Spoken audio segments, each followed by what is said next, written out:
Author Dan Brown of Da Vinci Code fame is about to have another new book out. He joins us now to talk about Origin. Dan, thanks for being with us. Thanks for having me. All right, so let's talk a little bit about the book. Origin opens with inventor Edmund Kirsch traveling to the Library of Montserrat in Spain. So why is he there? Edmund is a scientist. He's a futurist. He has made a discovery that he believes will shake the foundations of all world religion. And he has traveled to this monastery to visit the Parliament of Religions, where he's meeting with religious leaders essentially to tell them that their days are numbered.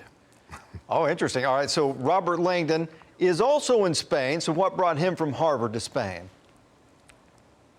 Well, he's been invited to an announcement made by Edmund Kirsch at the Guggenheim Museum in Bilbao. That just spectacular, ultra-modern architecture there in Bilbao, and it's a rather exciting place to set a book, and that's what drew me to Spain.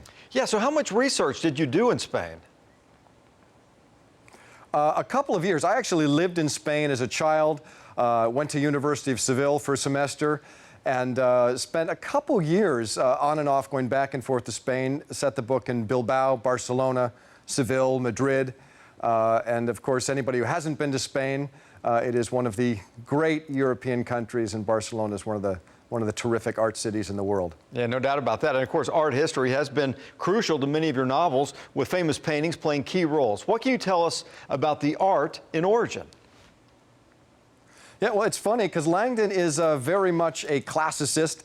He can tell you a lot about Leonardo da Vinci, much less about modern and contemporary art. So he finds himself kind of a fish out of water in this world of contemporary art, where a painting might be just a giant white canvas with a red blotch, or a wheelbarrow with a rubber duck in it, and you have to figure out, why is this art?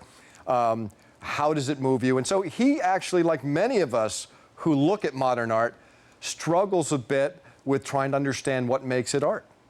Interesting. And for readers interested in the fascinating aspects of art, conspiracy theories, and secret history that fill your novels, where should people go to learn more? Well, obviously, you guys have a terrific museum of art right there, and that's the first stop. And you know, you should maybe read Origin of Species, read the Bible, read everything you can about Antonio Gaudi, and that should be a pretty good primer. So, what do you hope people take away from this book? I hope they take away a desire to have a dialogue with people whose ideas are not their own. We live in a world where it's very difficult, because we're so politically correct, to really say what we're thinking. There is an enormous rift now between creationism and evolutionary science, a rift that needs to be bridged through dialogue. And I hope that this book on some level sparks that dialogue. And of course, coming right out of this book, you are going to have an event in Dallas. You're going to be at the Dallas Museum of Art. Is that correct? I am. I can't wait.